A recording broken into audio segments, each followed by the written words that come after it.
สูตรธรรมจักรน้ำกันอยู่วัดพ่อมาก็ได้เด้อตัวนี้เด้อเวียนเทียนวันนี้เป็นวันเข้าพรรษาของคนญาติโยม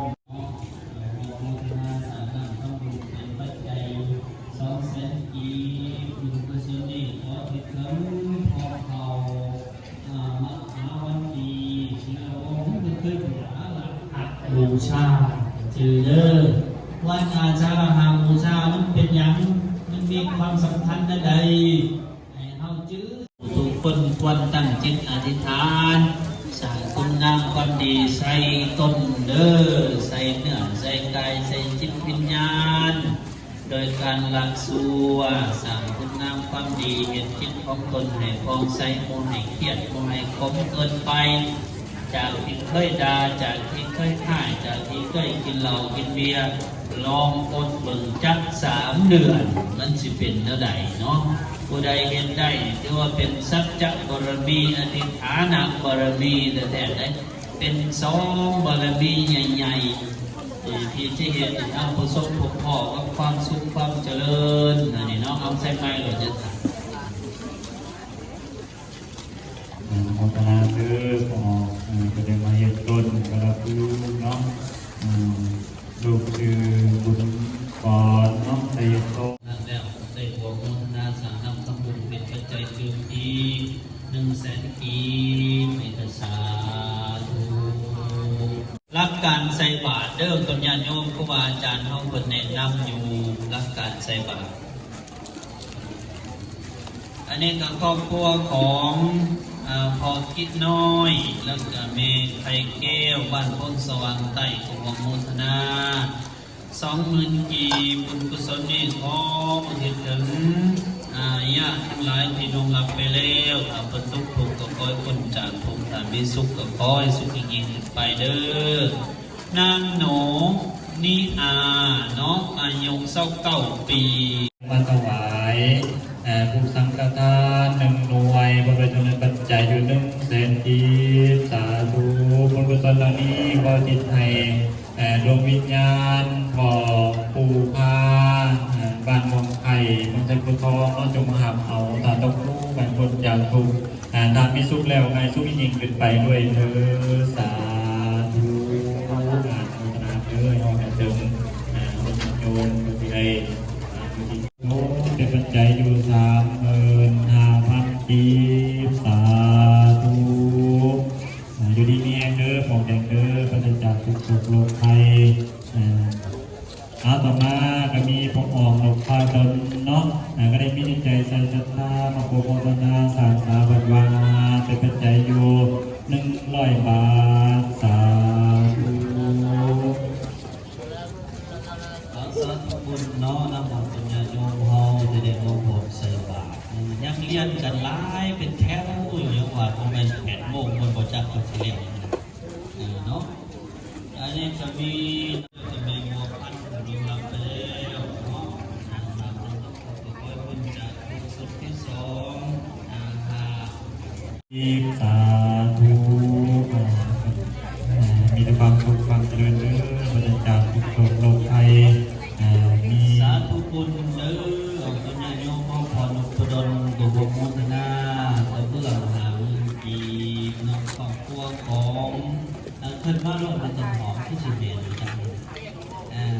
ครอบครัวของจันทร์คำตันเนาะจันทร์กุลวิทย์เนาะกุลมุขนาปัจจัย200,000 กีบทุกท่านนี่สาธุขอบคุณเด้ออันนี้จะมีเนาะมีจันทร์หอมต้องได้บัตรสนามไซน์เนาะกุลมุขนาสามดำเป็นปัจจัยอยู่100,000 กีบเพื่อเมตเชื่อมเนาะเมตใจอยู่40,000 กีบอุทิศหาเจ้ากรรมนายเว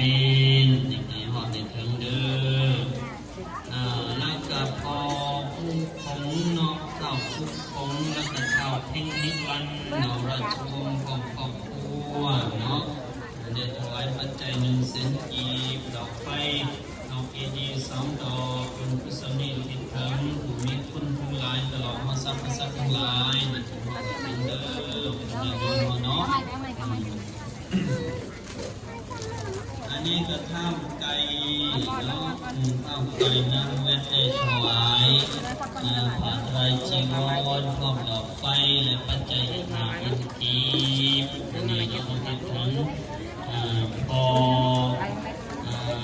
สีฟองเมไหวพอเท่านักเมเท่าถึงอ้ายเอ้ยน้องที่ลงรับไปแล้วขอพาในเทิงเด้อข้าพเจ้าเนาะนางจันหอมไส้สว่างบ้านสนามไส้นอกหัวมุทนาต้นกันผู้คนทุกผู้ก็คอยพ้นจากทุกข์มีสุขก็คอยสุขยิ่งขึ้นไปแล้วก็นางนิตยาแก้วมิไซน้องของครอบครัวได้ถวายเทียนพรรษาหนึ่งปัจจัยอีก20,000อีกบุญกุศลนี้เหตุหาเจ้ากรรมนายเวรให้กรรมนายเวรให้ทุกข์ให้สุขให้โลกให้ภัยเด้ออันนี้ก็มีเนาะครอบครัวของแม่จันหอมไสยพรเนาะครับบุญฤทธิ์ไสยพรบ้านสนามไสเฮาหน่วยซาวน้องคนให้สอนโปรโมทนาดอกไฟ2 ดอกผักแค่2 ผืนปัจจัยอีก100,000อีกวัตถุทานเหล่านี้ขอจุดถึงมีคุณเช่นพ่อแม่ปู่ย่าตายายเนาะแล้วก็แม่ลีปอทีเนาะแล้วก็แม่เฒ่ามอมแล้วก็ปอเฒ่าไทยที่ได้ลงรับไปแล้วขอให้มหาอัตบุญกุศลตามทุกเป็นคนจากทุกทางมีสุขแล้วก็ยิ่งขึ้นไปด้วยเธอสาธุธรรมะวันนี้ครอบครัวของแม่ออกสักวันขออุทิศเรื่องดวงวิญญาณขอสมบูรณ์อันนั้นละเนาะต้นญาติโยมเด้อผู้ใดอยากมูดินขออยู่ข้างนอกมีทานบุญรอบมันรับผิดชอบมูดินขอมุ่งอาหักใหญ่เด้อเท่าในเห็นบุญยกยอดชอบไปในกิจการผู้ขับบุญสู้ต้นญาติโยมเนาะอยู่กันยืนกันเมื่อทุกคนเป็นยังได้ทำนอกใส่บาตรใกล้แล้วหรือบ่มันได้เวลาแล้วแต่สิได้เขาปัจจัย100,000อีกบุญถึงดวงวิญญาณบุญดวงที่หูสื่อและบ่หูสื่อในห้องเด้อมีพิมพ์มาสอนน้องแมวพิมพ์มาสอนแก้วมีใส่ของครอบครัวเนาะแต่มีปัจจัยอยู่50,000พวกเฮาลืมสื่อบุญมื้อนี้มีชื่อว่าบุญเข้าพรรษาตามที่เฮาเข้าใจกันแต่ชื่อตามพุทธศาสนาเอิ้นว่าบุญอาสาฬหบูชาชื่อได้มันตั้งชื่ออย่างยากๆเนาะอาสาฬหบูชาเด้อชื่อได้เจ้าที่เพิ่นได้แสดงธรรมเพื่อทำกิจเด้อชื่อได้แล้วก็เป็นวันเข้าพรรษาขององค์ตนญาติโยมผู้นำเนาะเป็นวันเข้าพรรษาขององค์ตนญาติโยมผู้นำองค์ตนญาติโยมเฮาเมื่อเข้าพรรษาแล้วในเทศกาลพรรษานี่รักษาเนื้อรักษาจิตรักษากายนี่แนวบ่เป็นตาดาอย่าด่าเด้แนวบ่เป็นตาให้อย่าให้ต้นจักอยู่บ้านเพิ่นสว่างใต้ได้สร้างต้น1 ต้นเนาะติดพอผมแม่เพียงเนาะที่ดูงามไปแล้วแล้วมันชอบใต้กันเนาะตลอดวันนี้ทั้งปวงเลยเนาะเด้อแม่สังวานบ้านพุ่นสว่างใต้เนาะนาเนาะผู้ใดข้าวกับอันนั้นแล้วตัวญาติโยมเฮาพระเวียงพระการแห้งกับพระการใส่บาตรขยันนับได้เลยเอาบ่ข้าวกันทาไหวพระสมาทานศีลน้ำกันก่อนก็ได้เป็นอย่างนี้พระสมาทานศีลทำก่อนจากครูบาอาจารย์ก่อนเป็นอย่างเนาะนี่น้องความภาวนาเดินมีเมตตาดีทุกท่านไม่ได้มาโปรพัฒนาหรือมาถวายเป็นองค์ยาน้องในการเรียนภาษาอยู่2 คู่ภาษาจริงๆวันสำคัญในทางพุทธศาสนาความจริงคือเหตุของทุกข์3ความจริงคือความดับทุกข์4ความจริงคือหนทางที่สิเฮ็ดให้ตนออกจากทุกข์นี่มีแต่เกี่ยวกับทุกข์เลยพวกหมอพวกใหญ่เฮาอันยังทุกข์2เหตุเกิดทุกข์บ่สามารถนั่นได้แล้วตัวโยมเฮาบ่สามารถห้ามได้ พุทธเจ้าเพิ่นจึงให้กำหนดผู้มันซื่อๆนี่ความเฒ่าความแก่นี่ห่างบ่ตัณหานะเพิ่นว่ากามตัณหาภวตัณหาวิภวตัณหาตัณหาสามผูกมัดจิตใจของเฮาให้ทุกข์ให้โศกอยู่จังซี่เราญาติโยมเฮาเพราะฉะนั้นเห็นจังใดตัณหาสามมันสิเบิดมันจึงให้ยางตามวังมีองค์แปดคือความเข้าใจถูกต้องเข้าใจว่าบาปมีบุญมีนี่เข้าใจว่ารักษาศีลเป็นบุญเป็นกุศลให้ทานเป็นการสร้างคุณงามความดีมื้อนี้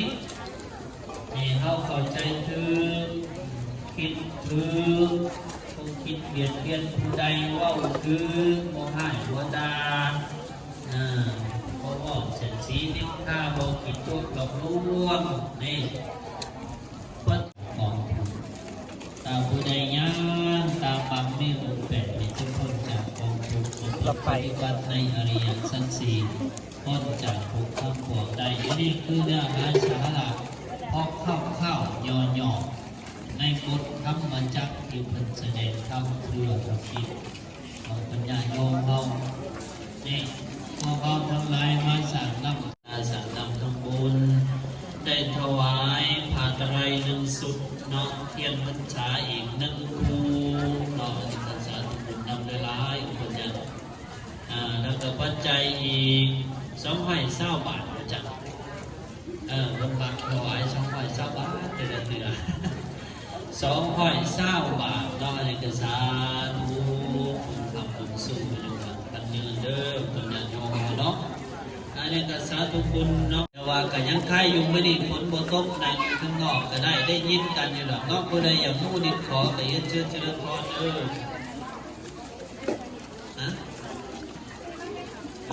อันนี้ก็มีแม่ยำโน้เนาะแม่แก้วบุรีแก้วมณีโพธิลาเนาะวงเมตตาน้องสามนำทำบุญเป็นปัจจัยหาเงินกีกุศลนี่หายจากกับนายเวรหายทุกข์หายโศกหายโรคหายภัยหายกับหายเวรเด้อ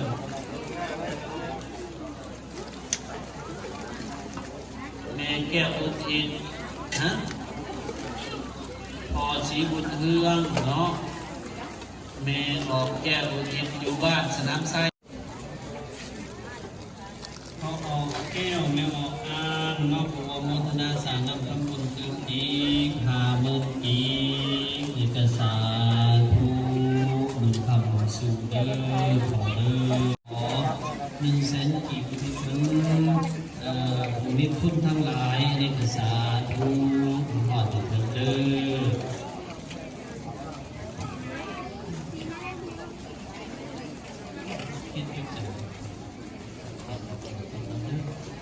สาธุเนาะครอบครัวของครอบครัวของเผ่าอุดมโลดเผ่าจอยน้องรัตนังมิตาวันนั้นต้นน้องนักภูเมียวันนั้นพิมมีเนาะได้ต้น2 ต้นเป็นปัจจัยอยู่72,000กีบเพียงอีก1คู่ภาสิบงทำสู่เนาะครอบครัวของเผ่าคำปันนางพรพิมลเราจะได้ถวายเทียน1 คู่แล้วกับเนรออกรัศมีนะผู้โมทนาปัจจัย100 บาทในพิสาธุ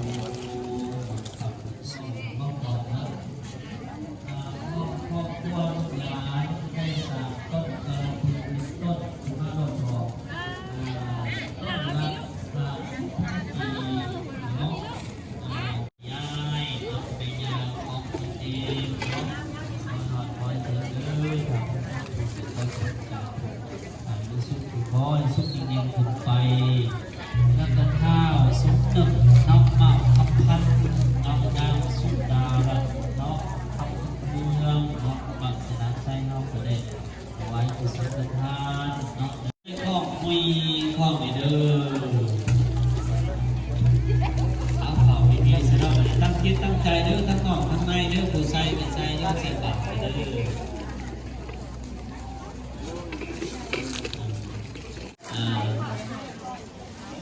ลงก็ได้ในเอาสุภาพที่โหลดนะที่โหลดมันเป็นยังถึงว่าโหลดเนี่ยมันเป็นยัง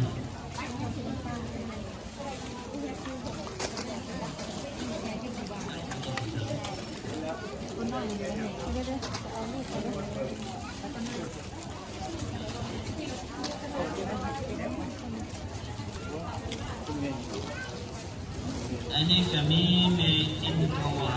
เนาะเป็นถวายปัจจัยแก่ปัจแก่สงฆ์เนาะแล้วก็พัด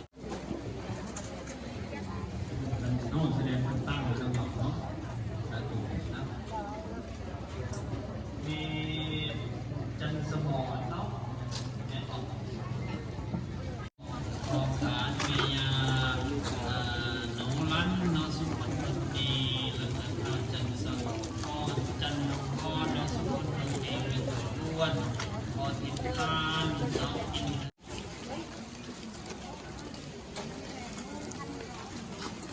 นะโมตัสสะภะคะวะโตอะระหะโตสัมมาสัมพุทธัสสะ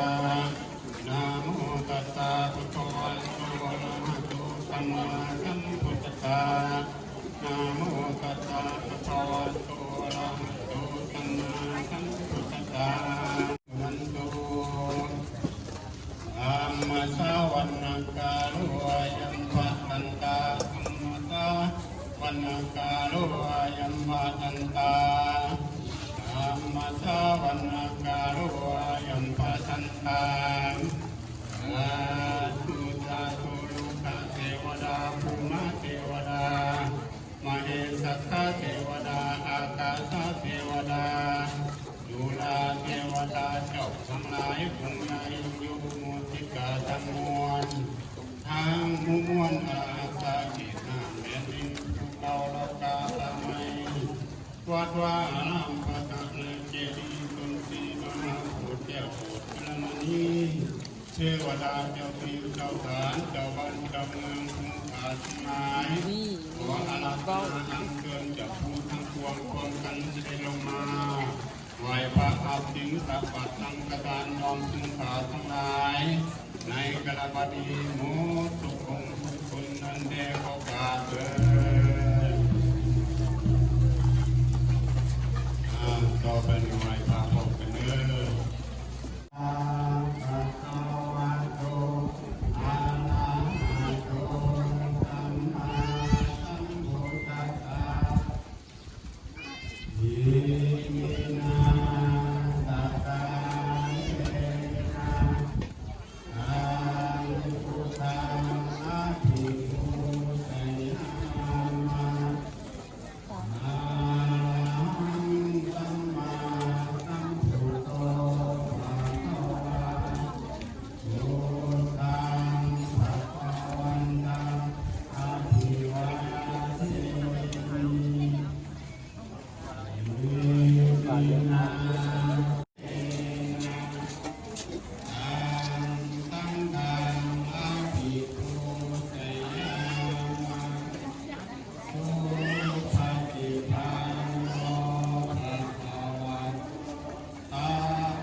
ยิน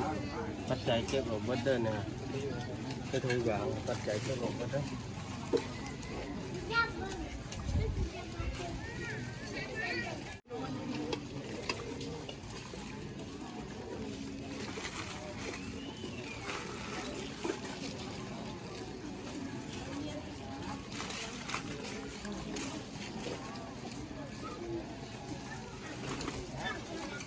ตั้งใจสมาทานศีลเด้อทั้งหมดทั้งในเด้อนะโมตัสสะภะคะวะโตอะระหะโตสัมมาสัมพุทธัสสะนะโมตัสสะภะคะวะโตอะระหะโตสัมมาสัมพุทธัสสะนะโมตัสสะภะคะวะโตอะระหะโตสัมมาสัม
รมณีสิกขาปะทัง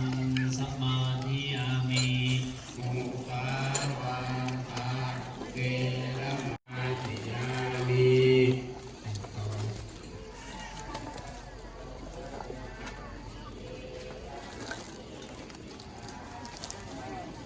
เดี๋ยวข้อทิมดัง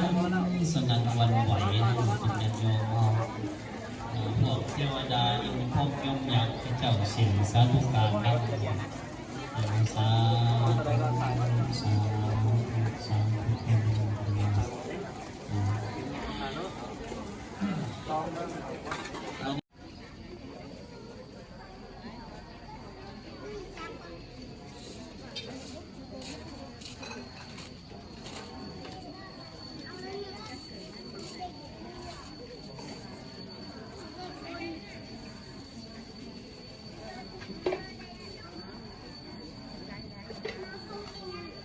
ใจดี150,000ทีผู้สุนีทุกคนพอสวนนอกจากเมลุนอกจากเมลุนถึงเด้อเรื่องกันครอบครัวของพ่อวันใจสิวงานนอกจากสนามไซน์ของพ่อนาแล้วก็เมียมาสนามไซน์ของอีกตัวมุนาเรื่องนักกี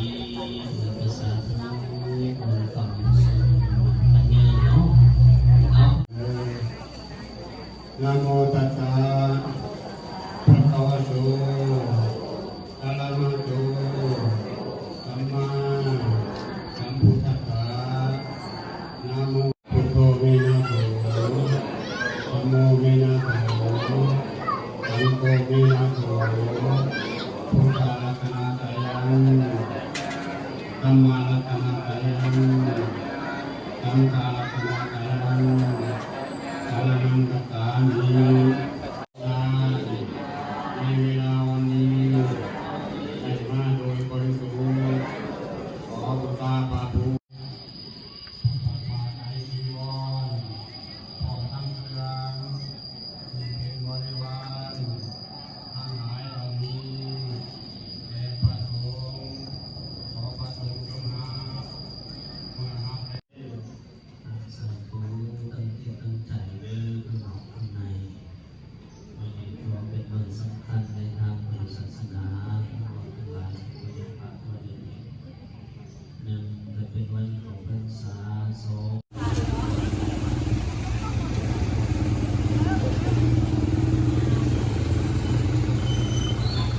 คุณน้ำอันตรายโยมเอาจะดื้อๆแบบนี้